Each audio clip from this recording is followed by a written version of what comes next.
what we see here is this bigger picture of Jesus' provision for us and how we find satisfaction and life in him. In this account in the Gospel of Luke, it's right in between two sections. It's right in between Herod hearing about who Jesus is, what Jesus has done, and Herod asks the question in verse 9. He says, at chapter 9, verse 9, he says, Herod said, John I beheaded, but who is this about whom I hear such things? Herod is hearing about who Jesus is, and he's asking this question, who is this? And then if you look on the back half of the account in verse 18, Jesus asks his followers, who do the crowds say that I am? And then he asked his disciples specifically in verse 20, and then he said to them, but who do you say that I am? And it says, and Peter answered, the Christ of God. And so in between these two accounts that display, like asking who Jesus is, right in the middle, it's like a sandwich, right? There's a whole Markan sandwich sort of thing, but it tells you who he is. It tells you who he is and how he functions, what he is about, and what he came to do. And it says that Peter answered him, you are the Christ of God. You are the Messiah. And the Messiah was this Old Testament coming king who would come to reconcile his people back to God. He would come to restore his people who had been in slavery, and he would come and renew all things. And so this is Jesus saying, hey, this Messiah, this Christ, this is who I am. I've come to reconcile, I've come to restore, and I've come to renew. And what people thought is that this king would come in power. But Jesus comes as a humble servant. He comes as a sacrifice. He comes with compassion and care. And so every week we've been asking, hey, who is this Jesus? So this passage of this feeding of the 5,000 gives us a picture of who Jesus is. But then also Jesus he's called his followers, he's called his apostles, he's called these disciples to be followers of him. He sent them out on this mission to, okay, if Jesus came to reconcile, if Jesus came to renew, if Jesus came to restore all things, that's what you're to be about. And he's saying, hey, if you're going to be about what Jesus is about, you're going to need to depend on him. You're going to need to trust in him. You're going to rely on his provision. And so that's what Jesus is driving at, that Jesus is one who will provide for us and give us everything that we need to be satisfied. And so this passage helps us two things. One, understand our need. We need to understand our need if we're going to experience Jesus' provision. And then the second piece is that God will provide, how Jesus ultimately satisfies. Now, we can all kind of stop, and if you're a follower of Christ, you're like, oh, yeah, I trust in Jesus. I have faith in Jesus. But at the core, we need to be convicted on this as well, and we need to ask ourselves a question of, like, what do we actually look to provide for us? What do we look to provide life? What do we look to satisfy ourselves? We can all... what would I say? We could all confessionally say, I trust in Jesus, right? But we need to ask, do we functionally trust in Jesus? What do we functionally trust in? When things go bad, when we feel overwhelmed, when we feel anxious, what do we turn to? Right? Some of us, it's self. This is kind of where I go, right? Self. I just need to do more. Something will happen with the church, like, oh, I just need to do that. I need to do this. Something at home, I'll just do more. And I'll just kind of keep going and keep going and keep going. It's about me. I turn to myself. Some of us, it's stuff. I have a problem. I just need to get more or get something else or get something better or get something more, right? This is not me. I hate stuff. I'm always trying to get rid of stuff, right? But some of us, like, hey, if I just get the next thing, then I'll be satisfied. Then I will have what I want. Then I will be okay. Some of us, it's someone. I just need another person, and they will meet my need. Now, real quick, none of these things are bad. God does call us to work, to provide. God does call us that he says he gives us good things to enjoy. God does give us people, but if we look to them as our that ultimate thing to provide life, the ultimate thing to satisfy us, they'll disappoint us. And it's never filling. We never sort of arrive, so we'll get into that. But we want to look at, hey, what do I look at to provide life, to satisfy? And we need to understand that there's something with that. We need to understand that we do have needs. And so that's what this passage does. It helps us understand our need. It helps us understand the problem, but then also it's going to help us look to Jesus to provide, to Jesus to satisfy us. So verses 10 to 14, we see sort of the problem. And I want to emphasize the grace and kindness of Jesus. It says, again, so these apostles went out. God used them to bring reconciliation, to bring restoration, to help bring renewal. They brought this good news. They brought healing. It says they returned and told them all that they had done. It says, and he took them and withdrew apart to a town called Bethsaida. It says, when the crowds learned it, they followed him. And it says that Jesus welcomed them and spoke to them of the kingdom of God and cured those who had need of healing. The first thing that we see, and there's lots of lessons in this that I want us to stop and notice again, because we're trying to learn who Jesus is the care of Jesus for his followers. So Jesus sends his followers out to be about his work, which is a gift, which we experience good life in. But then they come back and they go like, hey, that was difficult. That was hard. That can be overwhelming. And it says that they withdrew to a desolate place called Bethsaida. We can just call it Jupiter. It's literally Bethsaida means the house of the fisher, right? It's where fishermen went.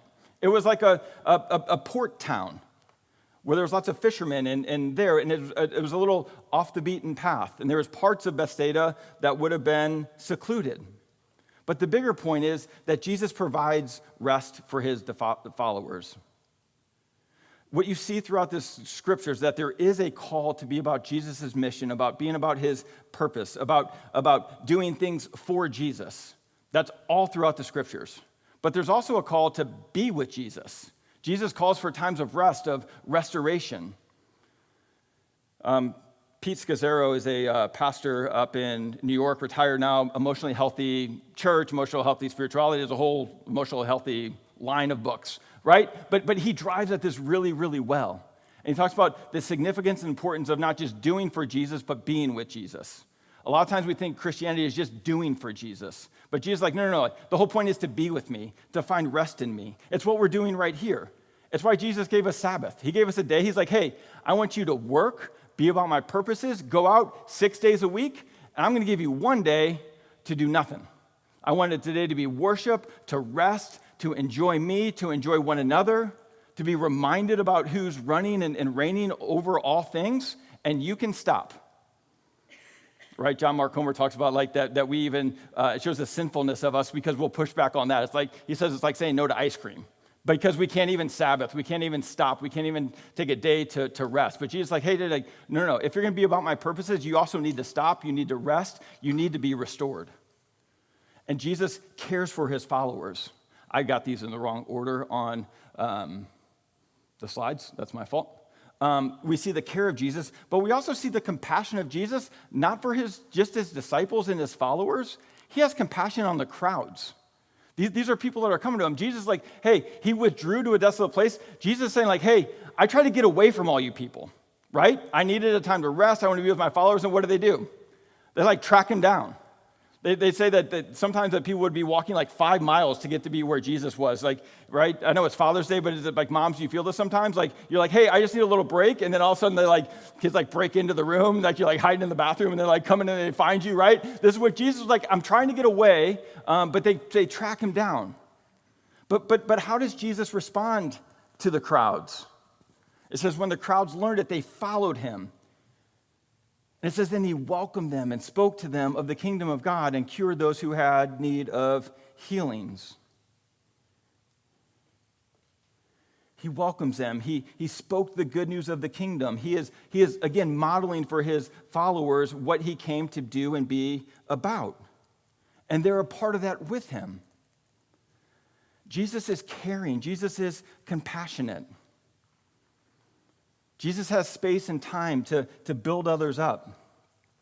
Yesterday, Weston had a lacrosse thing down in Boynton, and there was like this, I'm 48, so I'm going to call this an over 50 men's softball league, right?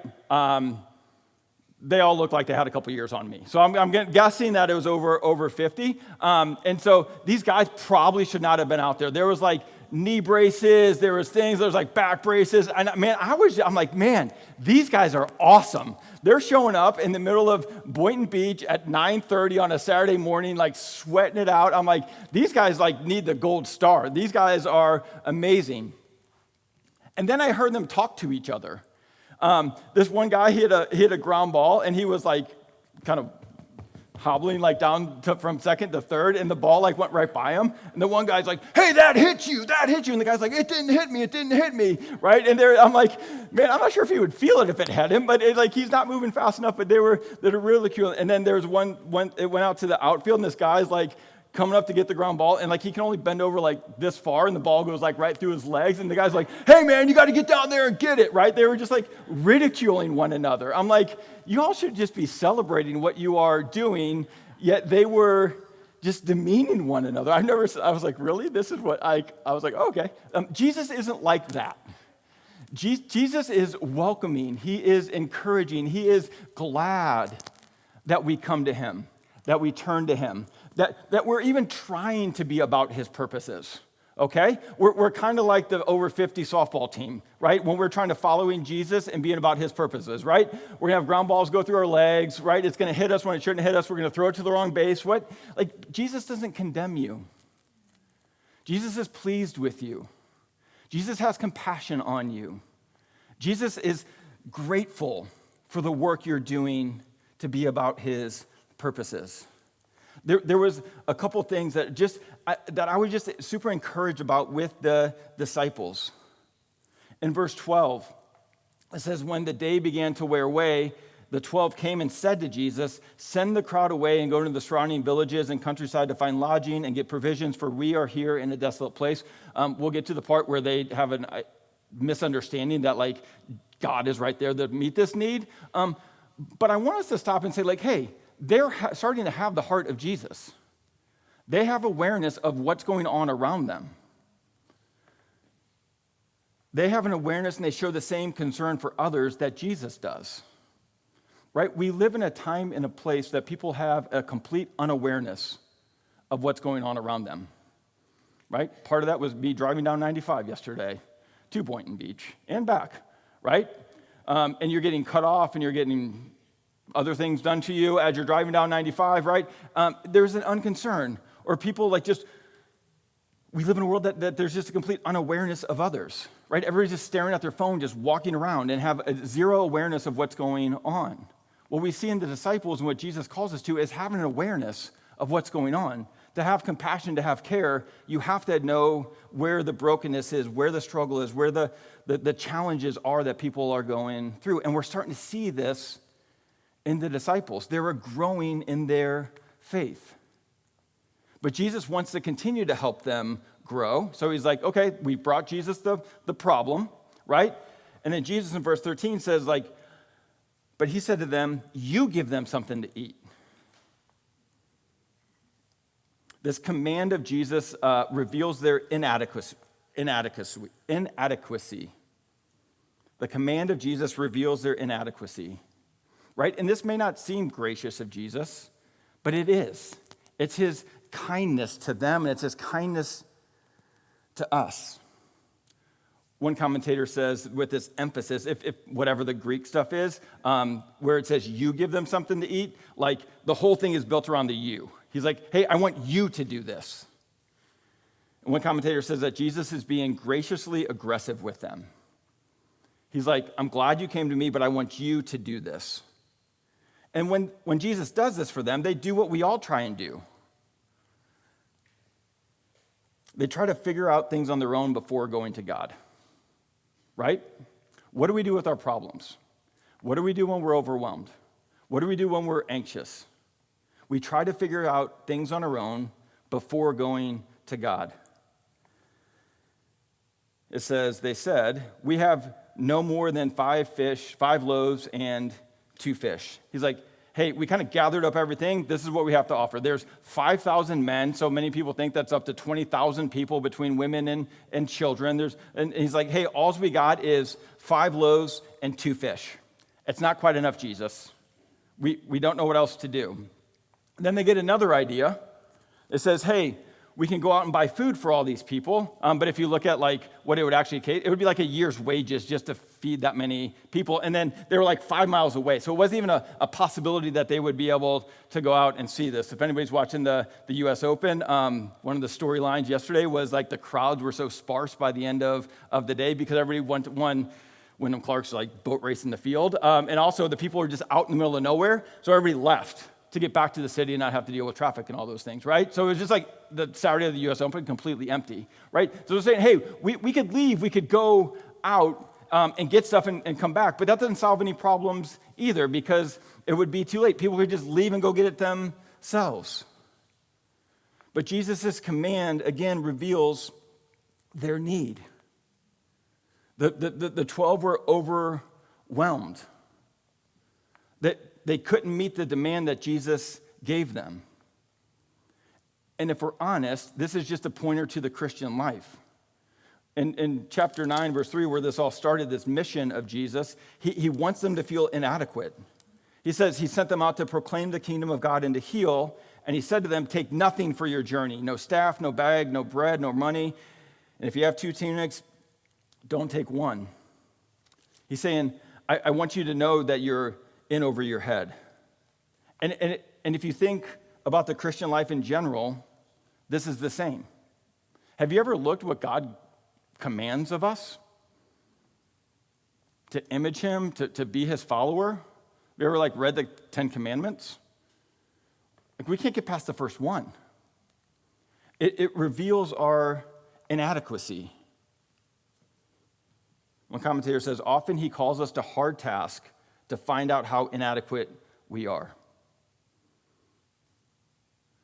Today we need to stop and ask, where do we feel inadequate? What areas of your life do you feel overwhelmed? I had this big long list. I thought I would just stop with Father's Day, right? Any dads in here feel overwhelmed? Right? And I was just talking to Joey Medora about this because he was one of the latest to take a baby home. You literally, you have this baby and the new baby comes and there's lots of help around you. There's people that are there just to help this baby. And then they just put it in the car seat and they're like, all right, go get him, right? It was the most overwhelmed, inadequate I've ever felt in my life. I'm like, okay.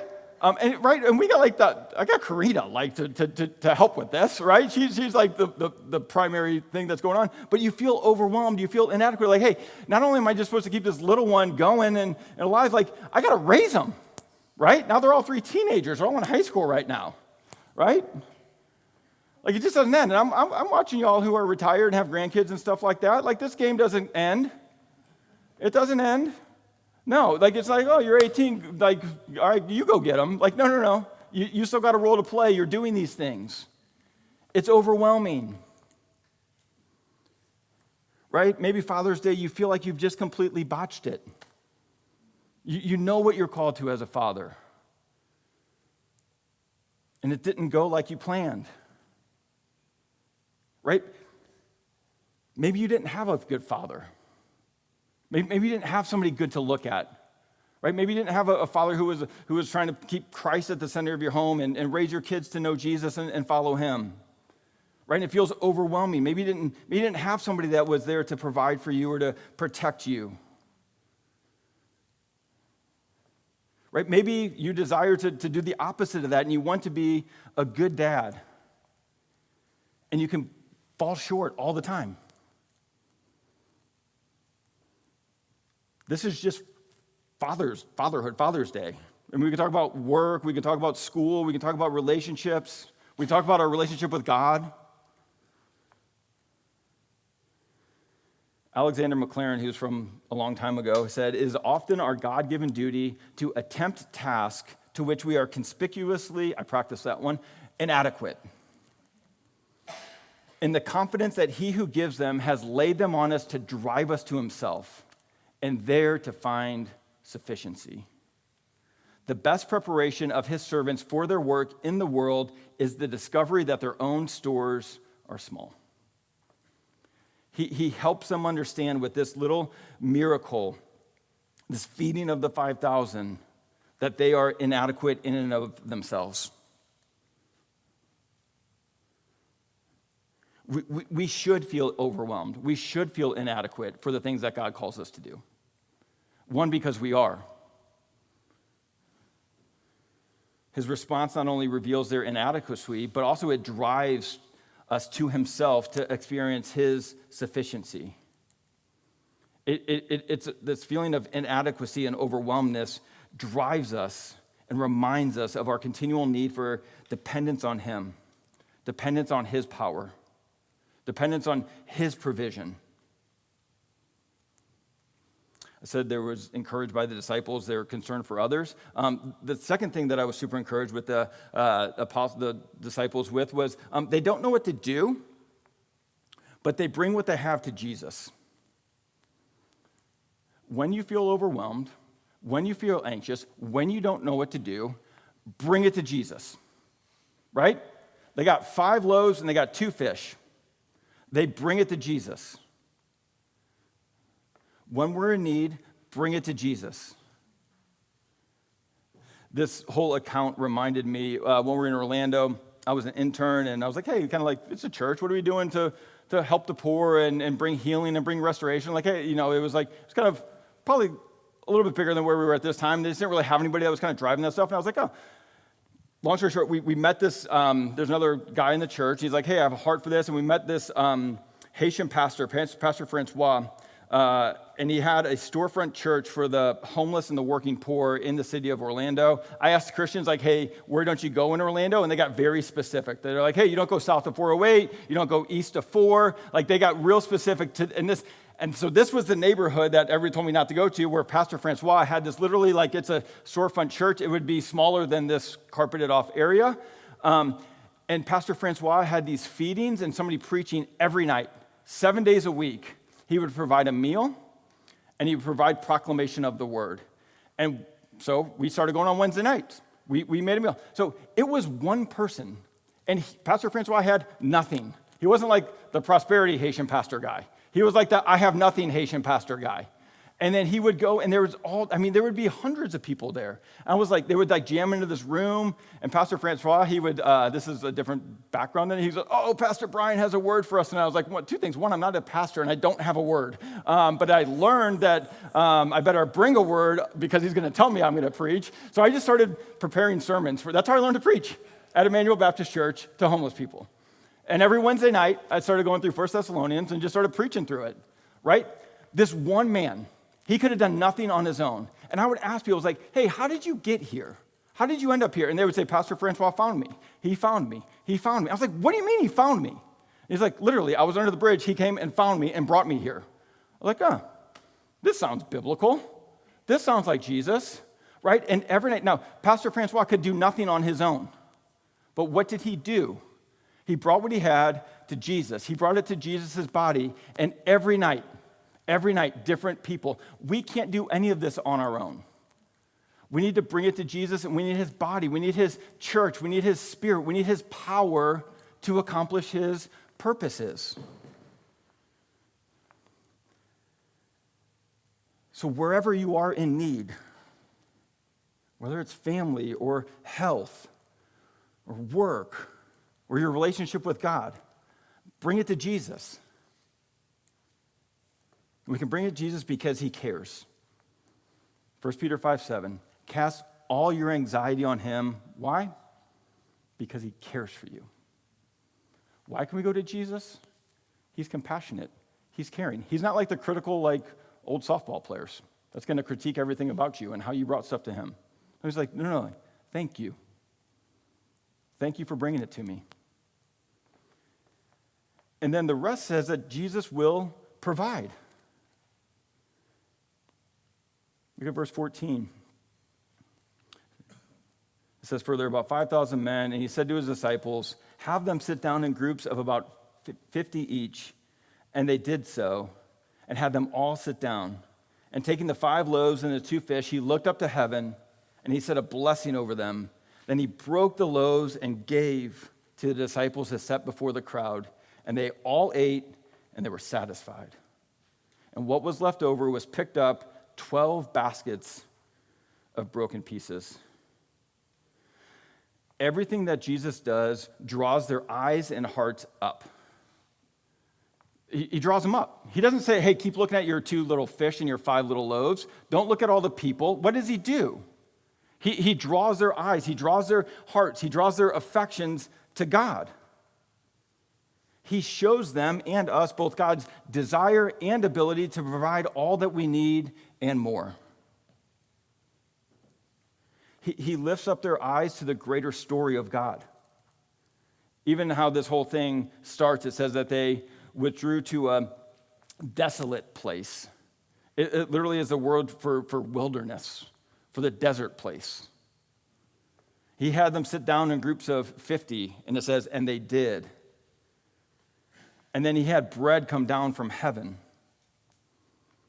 All of these pointers were the pointers to the greater Exodus story, where God's people were enslaved in Egypt.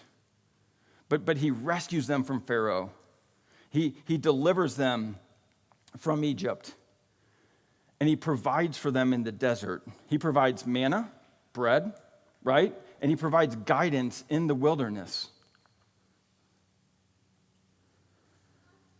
In the Gospel of John, Jesus comes out during Passover and says, I am the bread of life. This is where the account is in the Gospel of John. It's in John chapter 6, and we'll get to it in a minute. But Jesus comes out during Passover and he says, hey, I've come to deliver you. I've come to guide you. I've come to provide for you.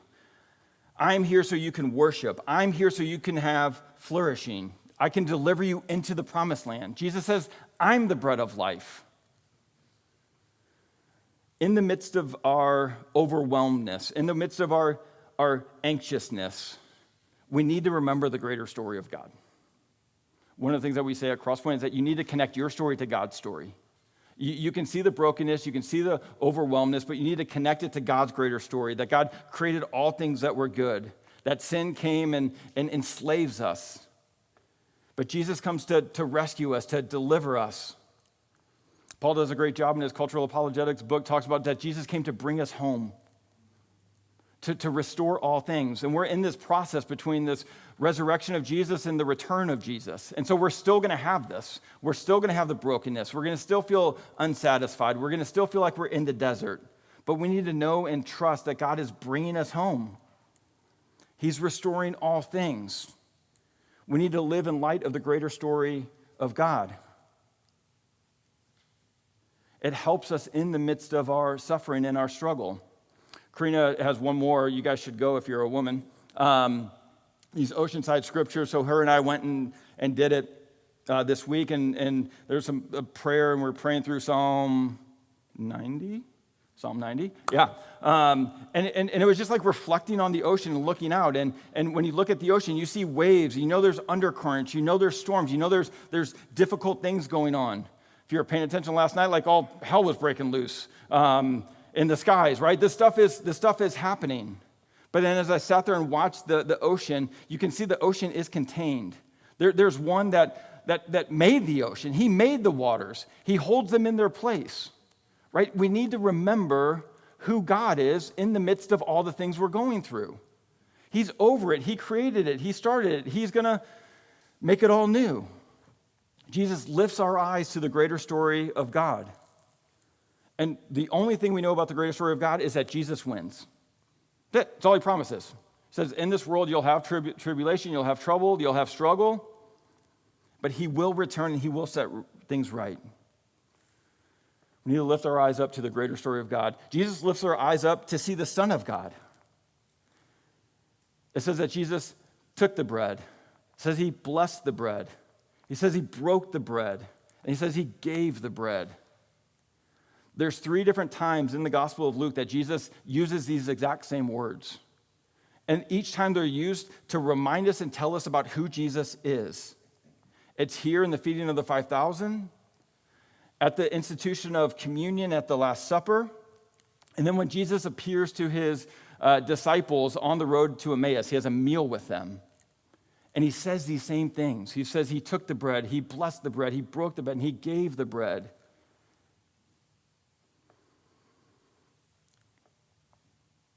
One commentator says, in each instance of which the breaking and dispensing of bread to the disciples, he says it's a revelatory symbol of Jesus' self-giving for the church in his passion and his resurrection. It's a fancy way of saying it's Jesus giving himself, sacrificing himself on the cross, conquering Satan, sin, and death, and all the things that bring devastation, and resurrecting to bring new life. He's pointing them, this is who I am. This is what I came to do. And it always leads to the disciples recognizing him as the fulfillment of the scriptures. This is what I said I was going to do. If you want to understand Jesus, if you want to know that God will provide everything you need, look to the cross. Constantly look back. If God would give you his son, he will give you all things. God will provide everything that you need. The last thing that Jesus does is he lifts their eyes up to see the satisfaction that's found only in God. Verse 17,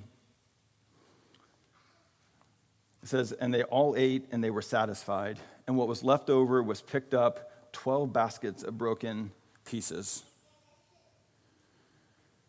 It says that he gave them, and it's like in the imperfect tense. It means that he kept giving. One commentator said that the bread just grew under his touch. And every time they emptied their hands, they went back to Jesus and he filled their hands. This is what God says he'll do. We can't outgive God. He says, be generous, give, provide, and I'll continue to give you more. And he used them. He used them to feed the 5,000s. And it says at the end that there was 12 baskets left over. So he not only provided for the crowds through them, he provided for them. How many of them were there? 12. How many baskets were there?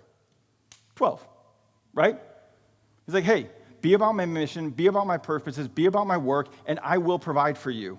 I will give you what you need. And what's going on here is it's stressing the lavishness of God. And the point is that Jesus can supply our needs plus more. Edwards says that Jesus feeds the 5,000s until they are satisfied and has much left over. And he can supply our needs the same way in any area of life if we trust him. And so again, we need to go back. Where do you feel inadequate? Where do you feel overwhelmed? What does it look like to trust him? To believe in him? To find rest in him? To ultimately be satisfied in him? So that no matter what happens with these other things, we still have Jesus. We still have him. We still have his promises. So there's always going to be these problems, these areas of our need that we feel overwhelmed. But Jesus says, I will provide for you. I will satisfy you. Your role is to receive me. All of this, and we'll go to John now, because he preaches through this, and I won't preach a whole nother sermon. You can go watch it online. We preached through the Gospel of John like 5 years ago.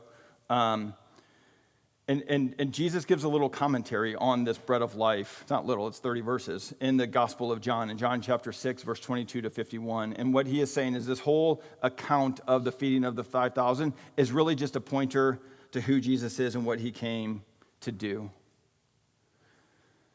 It says that night, so it's like the feeding of the 5,000, and then Jesus leaves the area, but he doesn't leave on a boat. He walks, the account of Jesus walking on the water. People are like, wait, how did you get here? And he's like, well, I just walked on the water. I created the water. I can walk on it. And it says in John chapter 6, verse 24, it says the people got in their boats and went to Capernaum, and they were still seeking Jesus. And what Jesus does is he exposes their motivation, because there's all kinds of people that were seeking after him. In John chapter 6, verse 46, he says, truly, truly, I say to you, you are seeking me, not because you saw signs, but because of you ate your fill of loaves. All of us can spend our lives seeking to satisfy our hunger with things other than God. And Jesus wants to free us from that. It can be our possessions. Again, we want to get more. It can be relationships. I just need somebody else. It can be our hobbies or recreation or anything. We're trying to satisfy our hunger with things other than God. And in John chapter 6, Jesus exposes that. And in verse 27, he says, "Do not work for food that perishes, but for the food that endures to eternal life, which the Son of Man will give to you." It says, "For on him God the Father has sent his seal." Jesus is teaching and showing in his sort of explanation of this account that the stuff that we think will satisfy won't satisfy. It won't last. It will end up making you leave and feel empty, right? There's always a better meal. There's always a better trip. There's always a better job, right? You think there's always going to be a better spouse. There's going to be a better relationship, a better anything. And so we have the tendency to drift towards these things. Again, confessionally we'll say that we look to Jesus to satisfy, but functionally we drift to these other things that won't satisfy, that won't last, that we know will leave us empty. And Jesus is saying, do the work for the food that does not perish. And he says, the work is to receive the one who will give to you. The default mode of the human heart is to work, to earn. God, what do I need to do to earn? God, what do I need to earn your affection? Do I need to measure up? Do I need to be the perfect dad? Do I need to be the perfect husband? Do I need to be successful in my career? God, do I need to be a good person so you'll love me and accept me? What Jesus is saying, to receive him is a gift of grace. You actually have to work to not think you have to earn God's affection. It's counterintuitive. It's backwards. We need to, as one of the elders, when I lost my job, he said, you need to learn to be a gracious receiver, right? We need to receive eternal life from Jesus. We need to trust in him, to believe him, to accept the gift that he's given us. Verse 29 in John chapter 6 says, "This is the work of God, that you believe in him, who he has sent." There's two options in this world. We either trust in our own work, or we believe in his work. And it's his work that gives life to the world, that we trust in the work of Christ, that we receive this message, that Christ died for our sins, that we believe he resurrected from the dead, that we trust in him that he will do what he says he will do. He will provide. And it's when we do that, we actually experience true life. We're freed from earning. We're freed from working. We receive it. We accept it. We allow him to work in us and through us. Dallas Willard famously says, earning isn't opposed to effort. Like, you actually have to work towards this. To believe that Jesus will give you life. But he promises in verse 35, Jesus said to them, "I am the bread of life. Whoever comes to me shall not hunger, and whoever believes in me shall never thirst." There's a deep hunger in all of us. And just as our body needs food to sustain it, so our soul needs Jesus to sustain it, and he alone can satisfy.